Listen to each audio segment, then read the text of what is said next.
Ok, ese es un punto importante, se los menciono.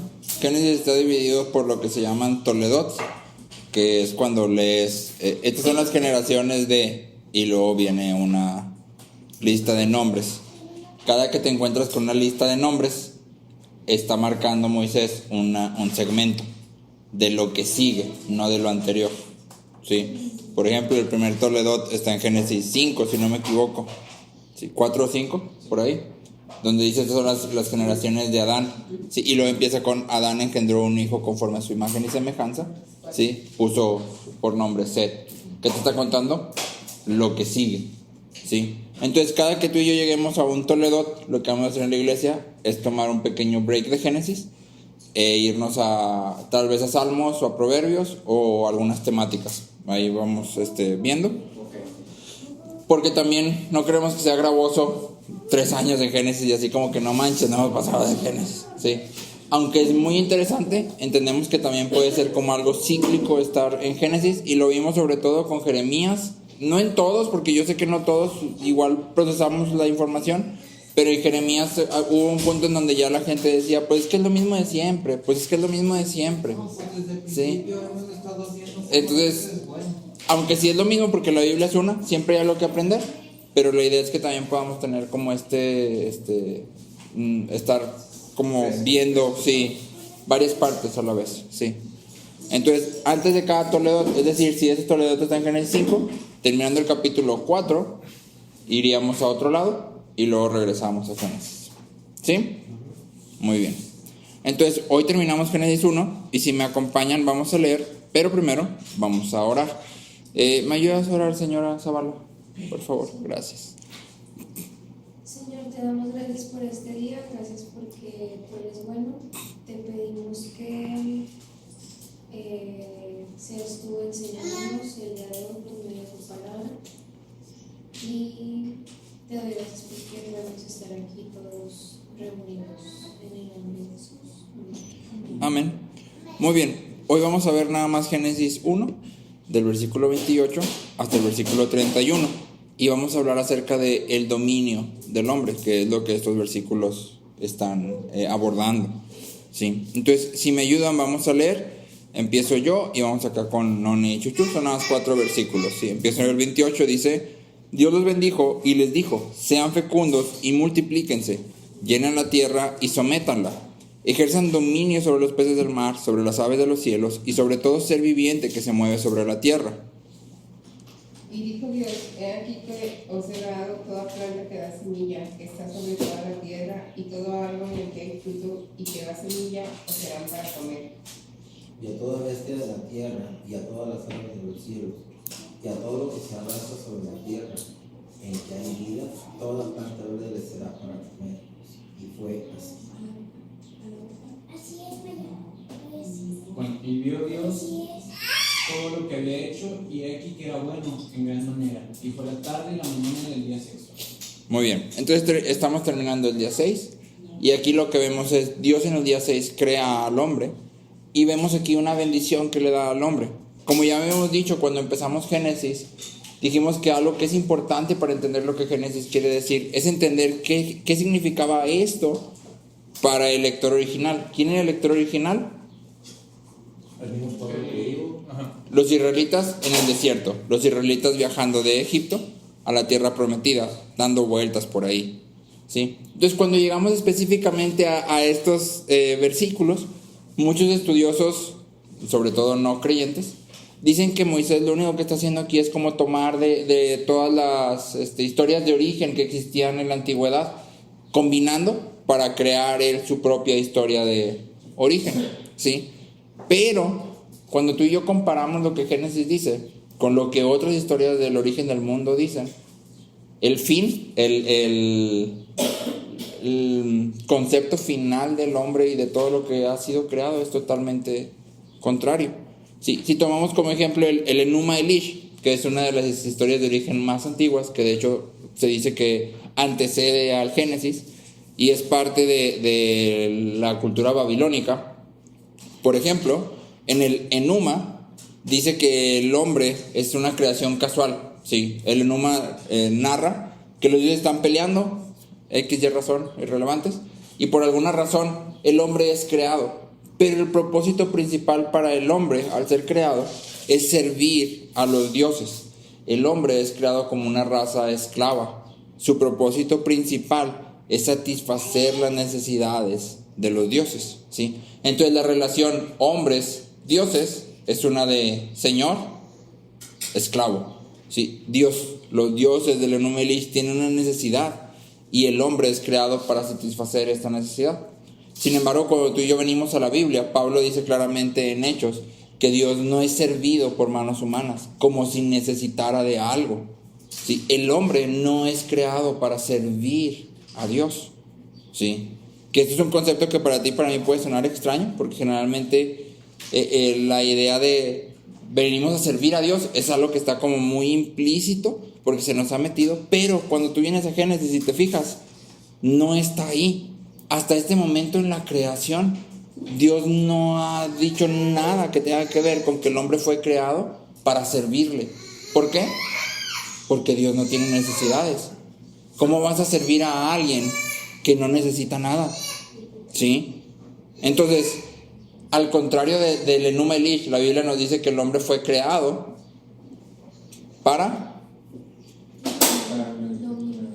glorificar a Dios y disfrutar de Él para siempre, ¿sí? El Dios bueno, el Dios amoroso, el Dios que está completo en sí mismo, que no necesita nada, ha creado el hombre para compartir de todo lo que Él tiene, ¿sí? Y por eso entonces lo pone en el jardín, ¿sí? Y lo bendice.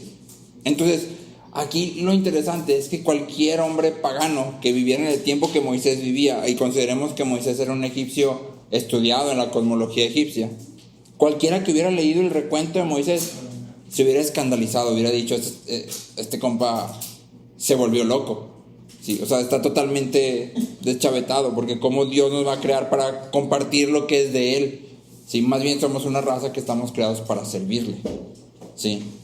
Y es justo lo opuesto. Entonces, la intención de Moisés al narrar todo esto es decir, ¿saben qué? Todos los mitos de la creación están equivocados.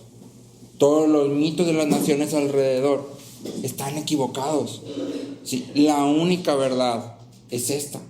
El único Dios verdadero es este. Entonces, cuando Dios termina de crear la humanidad, en estos versículos vemos que Dios corona a la humanidad como los vicerregentes, ¿sí? El dominio del hombre sobre la creación es resultado de la imagen de Dios, ¿sí? Sproul dice, somos llamados a reflejar el carácter del gobierno justo de Dios sobre el universo. Él, Dios, nunca arrasa o explota aquello que gobierna, sino que reina con justicia y bondad. Entonces, cuando Dios crea al hombre y lo pone como vicerregente, lo está poniendo para que haga lo mismo que Él está haciendo. ¿Me explico? Es un representante.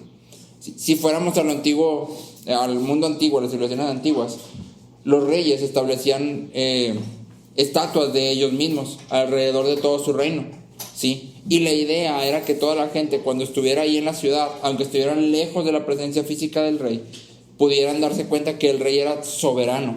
Era tan grande y su poder era tal y su majestad era tal que había estatuas de él por todas partes. Las imágenes tenían como propósito establecer este dominio en las mentes de todas las personas, ¿sí? De esa misma manera, los israelitas cuando leían esto y Moisés les dice, tú y yo como hombres estamos hechos a la imagen de Dios, entonces los israelitas hubieran entendido que cuando Dios dice multiplíquense y llenen la tierra, lo que Dios está diciendo es, al multiplicarte vas a estar llenando la creación de portadores de mi imagen, ¿sí? Vas a estar llenando la creación de personas que van a reflejar al Creador, ¿sí? Entonces, este pasaje, estos versículos del 28 al 31, se les conoce como el mandato de la creación o el mandato de dominio. Y en este pasaje podemos ver una responsabilidad y dos tareas. Entonces, la primera responsabilidad que tenemos, lo que vemos aquí, es que tenemos la responsabilidad de ejercer dominio sobre la creación. Para Adán, obviamente, esto significaba cuidar, ¿sí?, del jardín, hacer un uso sabio. Te fijas que Dios le dice que va a ejercer dominio sobre todos los animales y que va a ejercer dominio sobre las plantas que dan semilla para que pueda comer, ¿sí? Pero ¿qué significa para nosotros? en el mundo caído tú y yo ya no ejercemos dominio sobre los animales viven de manera salvaje, por así decirlo, ¿sí? Entonces, ¿qué significa para nosotros? ¿Cómo tú y yo podemos ejercer dominio? ¿Sí? Y aquí entramos a algo que se llama doctrina de la vocación. Una forma en que tú y yo podemos entender el dominio es como nuestro llamado, ¿sí?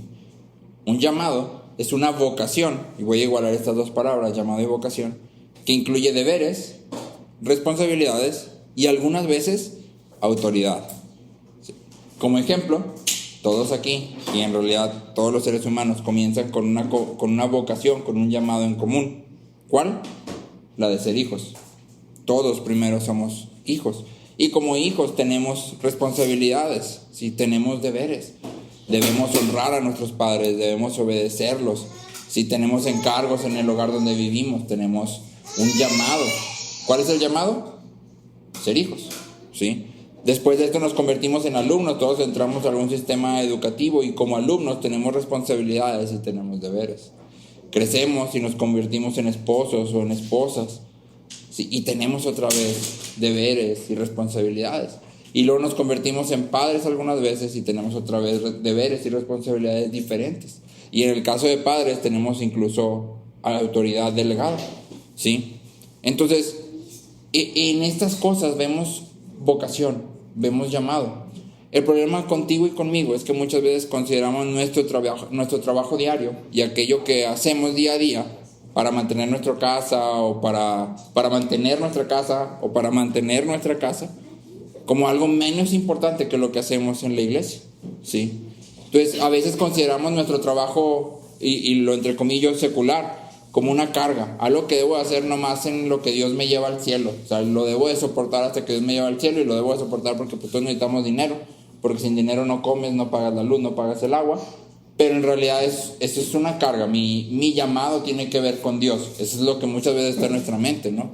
Mi llamado tiene que ver con Dios. Esto es nomás algo que pues tengo que hacer porque el mundo está caído, ¿sí? Pero en realidad lo que en la Biblia nos llama es a ver esto, a ver nuestra vocación, nuestro llamado, como algo que tiene que ver con la providencia de Dios.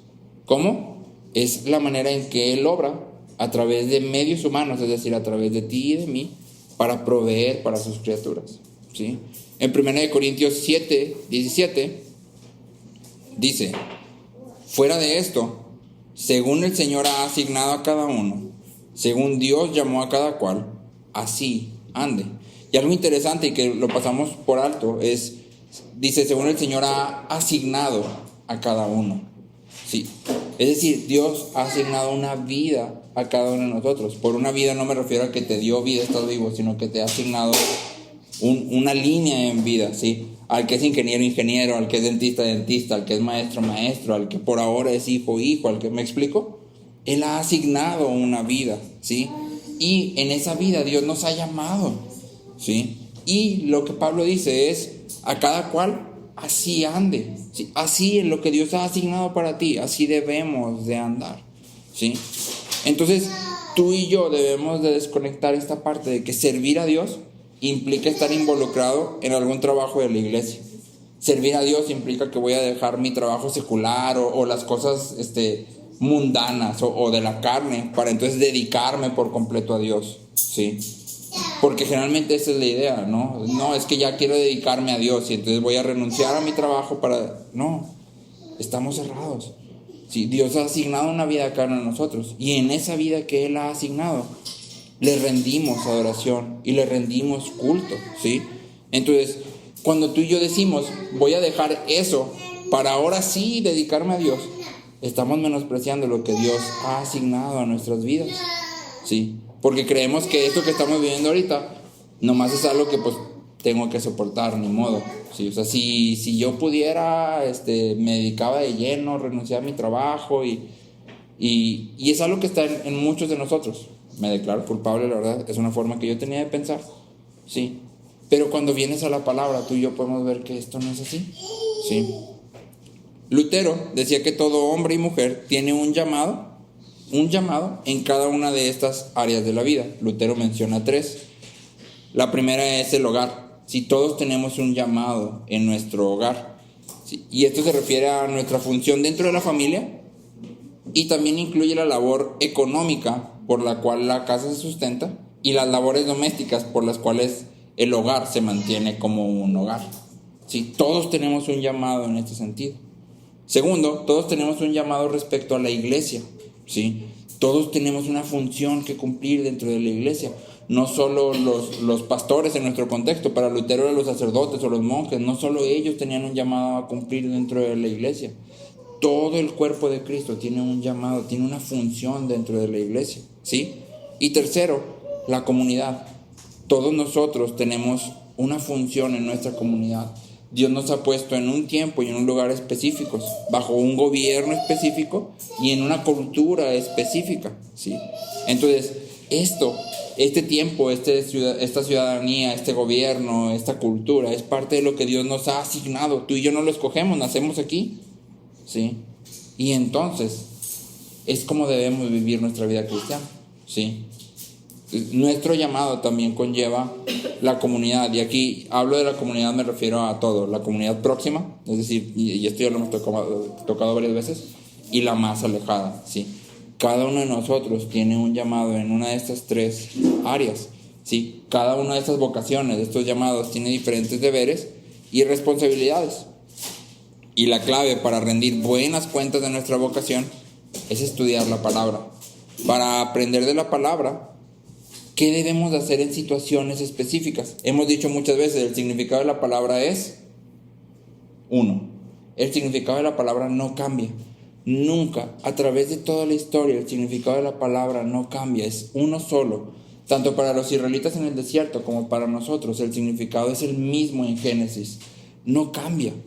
La aplicación puede variar, porque los israelitas se encontraron en medio del desierto, ¿sí? Entonces, a mí Génesis no me está hablando de los dioses babilónicos, que ni sus nombres me sé, pero sí me está hablando de los dioses que hoy por hoy hay en el mundo, ¿sí? Y cómo Dios es el único creador.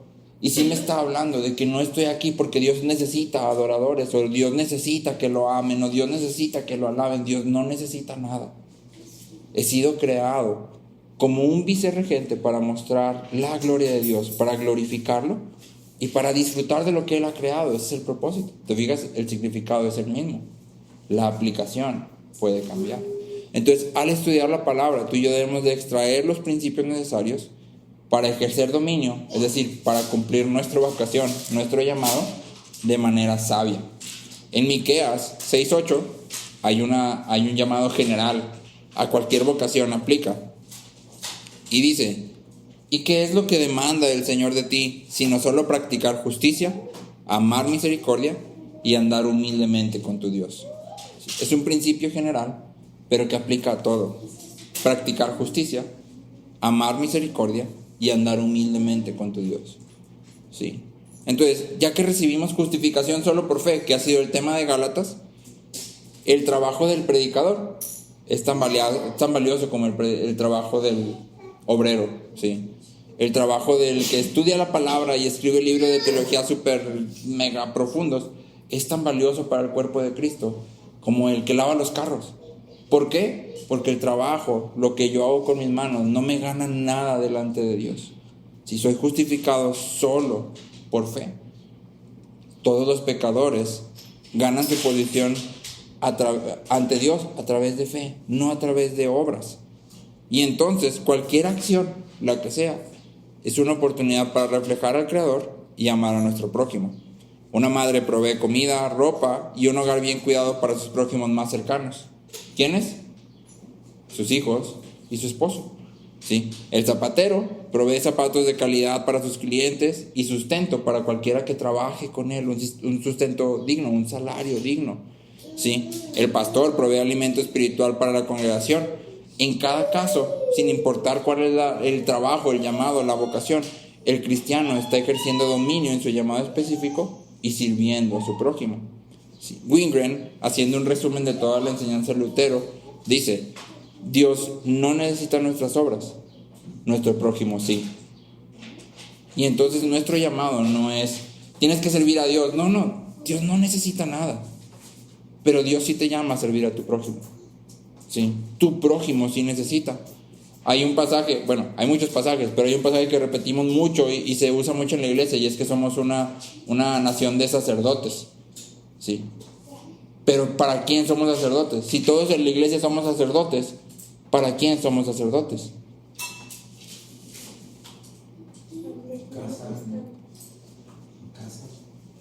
Para la iglesia, para todos mis prójimos. Yo soy un sacerdote para mi prójimo, y mi prójimo es un sacerdote para mí, ¿sí? Y el deber del sacerdote es enseñar, exhortar, llevar por la enseñanza correcta. Entonces, mi prójimo necesita mis buenas obras. Dios no necesita absolutamente nada de mí, ¿sí? Nuestro trabajo, sea cual sea, tiene una dignidad y valor inherente. No importa lo que hagas, hay un valor y una dignidad en ese trabajo, porque es lo que Dios te ha asignado. Si tú no llegaste al trabajo que tienes hoy por hoy, pues no se pudo otra cosa. Sí, muchas veces yo bromeando les he dicho, pues estudiar igual ni sirve de nada. Soy ingeniero y mírame, terminé de otra cosa que nada que ver. Sí, pero más allá de lo que pudiera o no pudiera hacer, Dios lo ha asignado. Las situaciones en mi vida específicas que me trajeron hasta aquí no son aleatorias. Sí, igual con cada uno de ustedes. Lo que Dios ha asignado a nuestras vidas no es aleatorio, no pasó nomás, pues porque sí. O sea, tú fuiste decidiendo y Dios estaba ahí viendo a ver qué decidía, ¿sí? No, Dios lo ha asignado. Y el hecho de que Dios lo asigne ya le da valor y dignidad, ¿sí? Y Dios lo ha asignado porque es el medio por el cual Él provee, ¿sí? Provee para los prójimos, ¿sí? Cualquiera que sea tu trabajo, por decir en el caso del maestro, provee para aquellos que están ahí bajo su tutela, ¿sí? En el caso del dentista de LIS, provee para aquellos que se acercan con LIS que tienen una necesidad dental, ¿sí? En el caso del ingeniero, provee para los que tienen esa necesidad. Y al mismo tiempo, en todos esos trabajos, provees para tu familia, ¿sí? Porque si no tuviéramos este trabajo, igual no tendríamos con qué sustentar a nuestra familia, ¿sí? Entonces Dios ha asignado, y al hacer todo esto no estamos haciendo un trabajo secular, que es como lo denominamos. Es que este es trabajo secular y aquel es este trabajo divino, religioso, santo, espiritual, exactamente. No, Dios lo ha asignado, y como Dios lo ha asignado, todo es trabajo bueno, todo es trabajo de Dios, todo es trabajo igual, ¿sí? No es uno más arriba que otro. Entonces toda vocación tiene un fin, y es amar y servir a otros. Nuestros llamados traen a personas específicas a nuestra vida. Si traen a nuestro cónyuge, traen a nuestros hijos, traen a conciudadanos, traen a miembros de la congregación, traen a clientes específicos, ¿sí? Y cuando esta gente llega, hay un propósito, y es que les amemos y les sirvamos, ¿sí? Entonces, White dice, la vida cristiana debe ser vivida en nuestra vocación, en las tareas aparentemente ordinarias que consumen casi todas las horas de nuestro día, ¿sí? Y muchas veces esta noción que tenemos es que no me alcanza el tiempo para hacer cosas cristianas, como leer la Biblia, orar, ir a evangelizar. Esas son cosas cristianas, ¿no? Y las otras es, se me va el tiempo trabajando, se me va el tiempo. No, todas son cosas cristianas, porque yo soy cristiano y porque Dios las ha asignado ahí. Todas son cosas cristianas.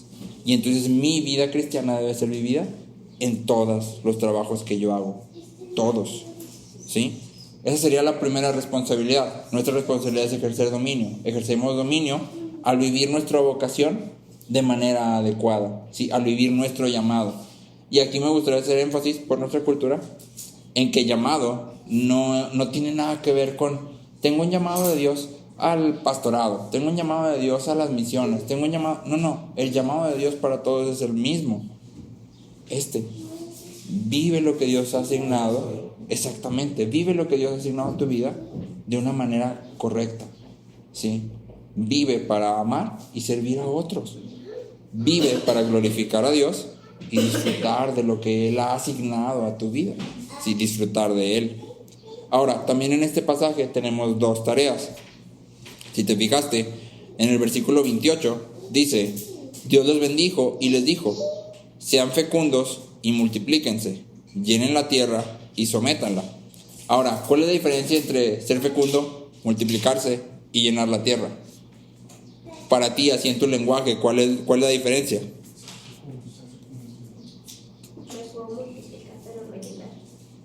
¿Ok? Yo creo que ser fecundo se refiere así Ujú, Multiplicarse significa instruir. ujú, Y luego la otra es llenar la tierra. ujú. Creo que esa es, entraría como esta parte de trabajar. Ujú. Diría. Ok. Sí, muy deep.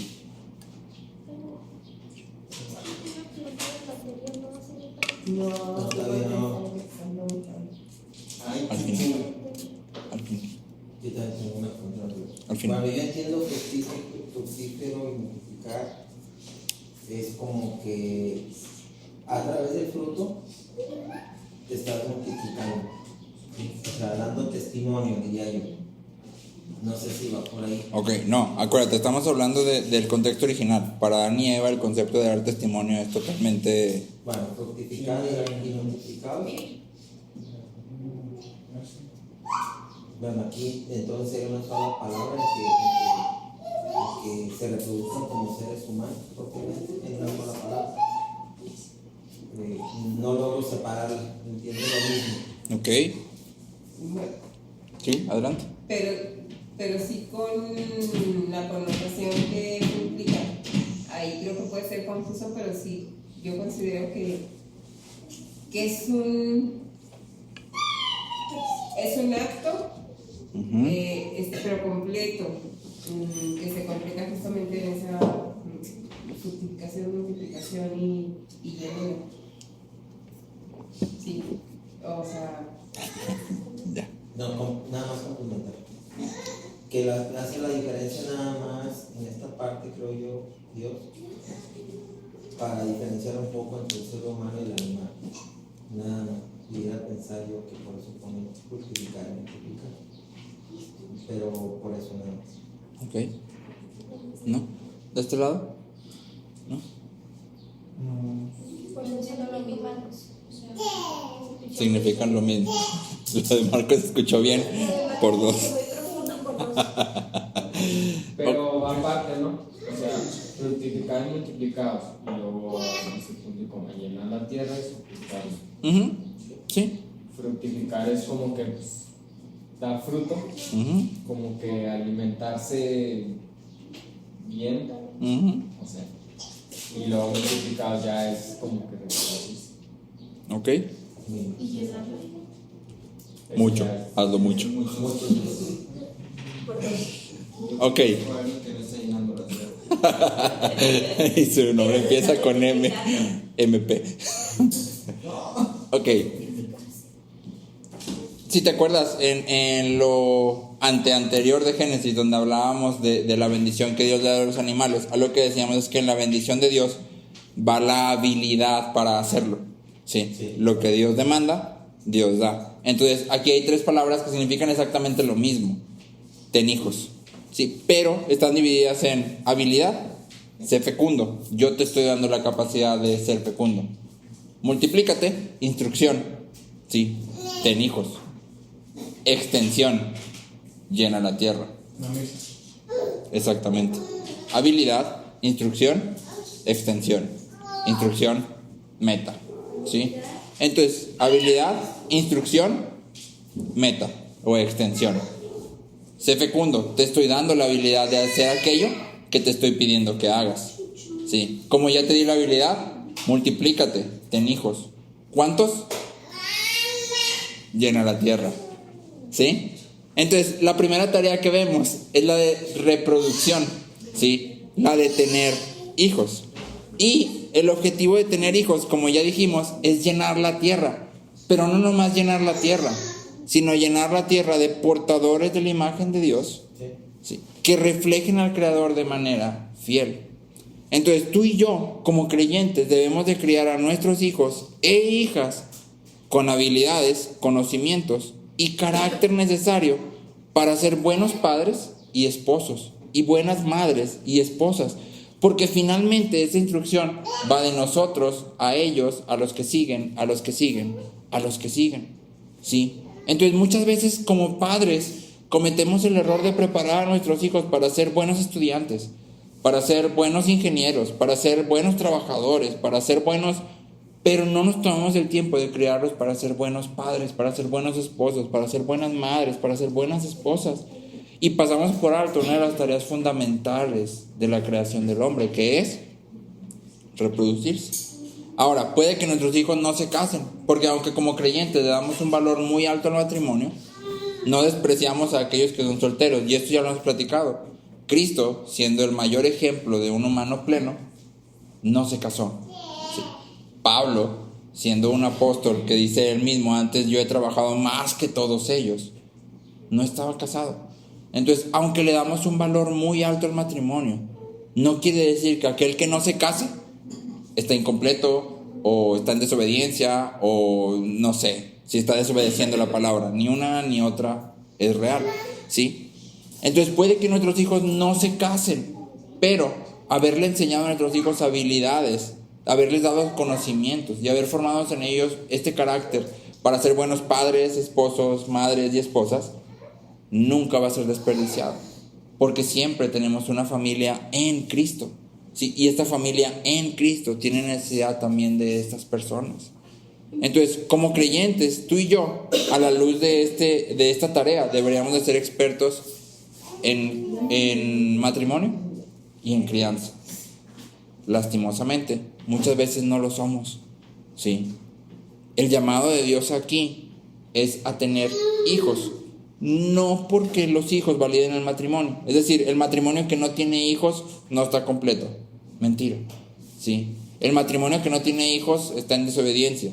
Mentira, ¿sí? El matrimonio que no tiene hijos, su pecado le quitó. Es una mentira, ¿sí? Dios puede no conceder hijos y no pasa nada, ¿sí? Ya lo hablamos también por ahí en otro pasaje, ¿sí? Pero lo que sí tenemos que hacer aquí es darle la importancia que tiene. Uno de los propósitos del matrimonio, ¿sí? Es el de tener hijos, el de llenar la tierra de los portaimágenes piadosos de Dios, ¿sí? Pero esto siempre se debe hacer de manera responsable. Es decir, como dice llena la tierra, ¿significa que yo voy a tener 20 hijos? No es el llamado de Dios, ¿sí? Siempre debemos de considerar nuestras capacidades y nuestra situación, ¿sí? El llamado de Dios no es aquí ten hijos hasta que ya no puedas más, ¿sí? O mueras ahí en la plancha, ¿verdad? No, ese es el llamado, ¿sí? Lo que sí nos está diciendo es que nunca podemos ponernos a nosotros mismos como la razón por la cual no tengo hijos. Sí, mi razón para no tener hijos es que yo quiero disfrutar del mundo, de mi libertad, del matrimonio, quiero superarme personalmente y por eso no puedo tener hijos. Entonces ya estoy poniendo primero ¿qué? A mí mismo, y estoy ignorando un mandato de Dios que es: ten hijos, multiplícate, ¿sí? Llena la tierra, ¿sí? Considerar a un niño un impedimento para X o Y actividad va en contra de lo que Dios nos enseña sobre la vida y la familia, ¿sí? Y esta misma tarea nos habla acerca del valor de la vida. Como creyentes, provida es una etiqueta que queremos mantener con nosotros, ¿sí? Atesoramos la vida porque es lo que Dios nos ha modelado en su palabra, ¿sí? Como creyentes, somos provida hablando de toda la vida, primeramente humana, obviamente, pero de toda la vida, también la de los animales. Esto no quiere decir que no voy a comer carne, porque no, los animales son dados como alimento, pero no voy a abusar nunca de ese dominio, que es lo que decíamos al principio. Dios no arrasa ni explota aquello que domina, nosotros tampoco, ¿sí? Lo tratamos con gentileza y lo usamos de manera sabia. En uno de los libros que estaba leyendo me llamó la atención una historia que contaron, que se me hizo así como que un amigo está contando que se dio cuenta que su mejor amigo se convirtió al cristianismo, metodista en su círculo. Y la razón por la que se dio cuenta que se convirtió al cristianismo es porque estaban sentados en una casa, había una palomilla y el Señor abrió la ventana y dejó salir a la palomilla. Y entonces eso fue para él: no puede ser, es cristiano, ¿sí? Y tú dices, ¿por qué? Porque el amigo lo que hubiera hecho es matar la palomilla. Es un insecto, mátalo, ¿sí? El cristiano es valoro toda la vida, ¿sí? Y la dejó ir. Ahora, no te estoy diciendo no mates insectos, simplemente es un ejemplo, ¿no? Atesoramos la vida, ¿sí? Toda la vida, especialmente la vida humana, ¿sí? Richard Phillips dice: todo lo que tiene aliento de vida es respetado y valorado. ¿Te acuerdas cuál es el concepto de aliento de vida en la palabra? Lo vimos también hace como 2 reuniones. Sí, ¿qué significa aliento de vida? Porque la Biblia dice que los animales del hombre tienen aliento de vida, pero las plantas no.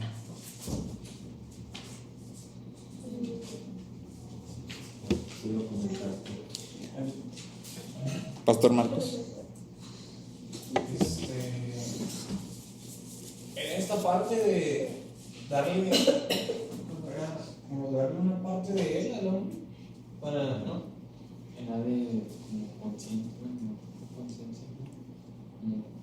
como sentimiento. O sea, es que me suena a que, a ver, entonces eran, o sea, todo le dio órdenes que, o sea, de que nacieran, de que se hicieran, pero al hombre lo murió a él.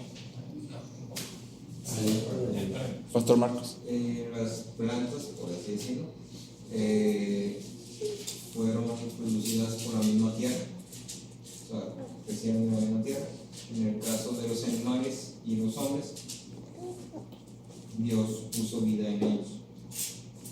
Pues si nos acordamos en la parte de la creación ex nihilo, veíamos que lo que pasa con las plantas es que la tierra fructifica o dio fruto, por así decirlo. Ese fruto viene siendo plantas, flores, árboles, frutas, verduras, todo eso. En el caso de los animales y los hombres, no, pues, o sea, Dios puso bien en cada uno de ellos. ¿Sí? No, tampoco. Entonces no. Acuérdense, No me acuerdo, fíjate. decíamos que aliento de vida se refiere a todo aquello que tiene conciencia para desear moverse a un lugar y libertad para moverse. Sí. Todo aquello que desea moverse a un lugar y tiene libertad para moverse a ese lugar que desea, tiene aliento de vida. Sí. Es decir, las plantas, el árbol no puede decir, quiero ir allá y luego moverse a aquel lugar, ¿verdad que no? No, moverse de lugar, no cambiar de posición, cosas diferentes. Pues sí. Entonces, decimos en la Biblia, en el concepto bíblico, aliento de vida es todo aquello que tiene la libertad de moverse a donde desea moverse. ¿Sí? Muy bien, entonces, primer tarea, reproducirnos.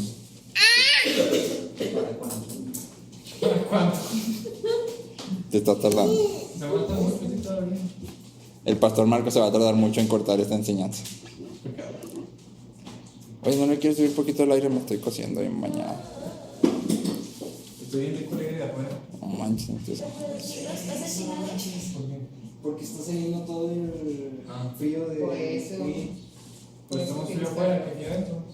Segunda tarea que vemos en este mandato de la creación o mandato de dominio es el del trabajo. El trabajo no es una consecuencia de la caída, es parte de la obra buena de Dios. El trabajo es un don entregado al hombre en la creación. El trabajo es bueno. La maldición que cae por el pecado es que el trabajo va a ser pesado. ¿Sí? Dios le dice a Adán que con el sudor de su frente, ¿sí?, va a trabajar la tierra. Pero no le dice ahora vas a trabajar la tierra. No, la diferencia es ahora te va a hacer pesado. ¿Sí? Pero el trabajo es instituido desde el principio. ¿Sí? De hecho, la palabra someter significa ejercer fuerza. Entonces, cuando leemos allá arriba en el versículo 28, llenen la tierra y sométanla, está hablando de trabajo. ¿Sí? Entonces, como cristianos, tú y yo deberíamos de ser los trabajadores más eficientes que se encuentren. Tú y yo deberíamos de ser los trabajadores más diligentes y responsables que cualquier persona pueda conocer. ¿Sí? Al estar en una empresa, al estar en cualquier empleo, la gente debe de poder ver en nosotros un grado de diligencia y de responsabilidad más alto, ¿sí?, que el normal. No quiere decir que compitas con todos para ser el más responsable, no. pero sabes que el trabajo es algo bueno dado por Dios. Sí, aún el trabajo que cansa y que es pesado y que te agota, es algo bueno dado por Dios. Eclesiastés 9:10 dice: todo lo que tu mano halle para hacer, hazlo según tus fuerzas. Y esto quiere decir, invierte todas tus fuerzas en eso que tu mano encontró para hacer. Sí, todas. Entonces, nuestros hijos deben de prepararse no solo para ganar un sueldo, sino para contribuir a la sociedad. Porque eso es lo mismo que tú y yo debemos de pensar del trabajo. El trabajo no solo es un medio para ganar un sueldo. El trabajo es una forma en que yo contribuyo a la sociedad. ¿Te acuerdas que decíamos que todos tenemos una vocación, un llamado en la comunidad? Sí, el trabajo es parte de mi llamado. Sí, es la forma en que yo contribuyo al lugar donde vivo. Sí. Algo interesante identificaste, y si me acompañas a Génesis de regreso, en el versículo 29, Dios les dice: miren, yo les he dado a ustedes toda planta que da semilla que hay en la superficie de toda la tierra, y todo árbol que tiene fruto que da semilla, esto les servirá de alimento. Sí. Y luego versículo 30, y a todo animal de la tierra, y a toda ave de los cielos, y a todo lo que se mueve sobre la tierra y que tiene vida, les he dado toda planta verde para alimento. ¿Te fijas la diferencia? Al animal le da toda planta verde, pero al hombre le hace la aclaración: te estoy dando toda planta que tiene semilla. Le está aclarando un punto: te he dado árbol que tiene semilla. ¿Sí? En esa instrucción que Dios le da, implícito está que el hombre debe cultivar aquello que va a comer. ¿Sí? El hombre debe trabajar la tierra para comer. ¿Sí? Entonces, la idea central de esto es que Adán tenía que trabajar junto con lo que Dios había creado, es decir, con las plantas y todo esto para tomar semilla y cultivarla, pero también con los animales para poder cultivar la tierra. ¿Sí? A ti y a mí se nos traduce a entender que estamos hechos para involucrarnos con otras personas dentro de la comunidad, con personas con habilidades diferentes, con personalidades diferentes, para poder construir proyectos útiles y benéficos para nuestra comunidad. La iglesia es edificada en comunidad. Nuestros hijos son criados en comunidad. Hay un dicho secular y es: se necesita toda una aldea para criar un niño. ¿Sí? Es decir, el niño nunca es criado solo por papá y mamá. El niño es criado por todas aquellas personas alrededor que están en interacción con él. ¿Sí? Tú y yo trabajamos, edificamos y criamos en comunidad. Ahora, el peligro aquí es convertir a nuestro trabajo en nuestro ídolo. ¿Sí? Creer que somos creados para trabajar nada más, o para superarnos en nuestro trabajo y alcanzar el máximo nivel en el trabajo y la máxima posición y el máximo sueldo, y entonces convertimos al trabajo en nuestro ídolo. El trabajo se convierte en lo más importante. ¿Sí? En realidad, en la palabra vemos que el trabajo siempre debe ser ofrecido a Dios como una ofrenda de nuestras manos. ¿Sí? Es parte de lo que Dios ha asignado a mi vida y lo vivo en respuesta a su gracia. ¿Sí? Nunca debe convertirse en nuestro fin supremo. ¿Sí? El trabajo es un medio por el cual glorificamos a Dios y disfrutamos de Él para siempre. Aunque suene como extraño, ¿no? ¿Cómo voy a glorificar a Dios en mi trabajo donde llegan clientes que me hacen renegar todo el tiempo? Y, ¿sí? O papás, o personas, o no sé, lo que sea que trabajes, ¿sí? Bueno, el trabajo es algo bueno que Dios ha dado, ¿sí? Y en Él glorifico a Dios y sirvo y amo a mis prójimos, ¿sí? En Él, al hacer esto y verlo como un don de Dios, puedo disfrutar de Él. Colosenses 3:17 dice: y todo lo que hagan de palabra o de hecho, háganlo todo en el nombre del Señor Jesús, dando gracias por medio de Él a Dios el Padre. ¿Sí? Aquí la idea implícita es que todo creyente es importante, cualquiera que seas. ¿Sí? Toda la obra que hacemos es relevante, ya que cada uno de nosotros es un vicerregente de Dios. ¿Sí? Ahora, imagínate, porque creo que aquí es donde nos perdemos un poquito. Hasta ahorita hemos visto que Dios ha creado a Adán y a Eva y los puso como vicerregentes, como portadores de su imagen, como representantes de Él mismo en la tierra, dándoles dominio sobre la tierra. Imagínate el shock cuando los israelitas están pasando de página y Génesis 3 describe cómo el vicerregente que Dios ha creado peca, es corrompido totalmente por el pecado. ¿Sí? Para nosotros debería de ser igual. El pecado trastorna o tuerce la imagen de Dios en el hombre, no la borra, ¿sí? Es decir, tú y yo y todas las personas en el mundo hoy por hoy son portaimágenes de Dios. El problema es que sin Cristo esa imagen de Dios está torcida, está distorsionada, ¿sí? Sin embargo, la responsabilidad de llenar la tierra y someterla no es borrada, ¿sí? Todos los seres humanos tenemos esa responsabilidad, pero aquellos que hemos sido redimidos en Cristo, esta responsabilidad tiene otra dimensión.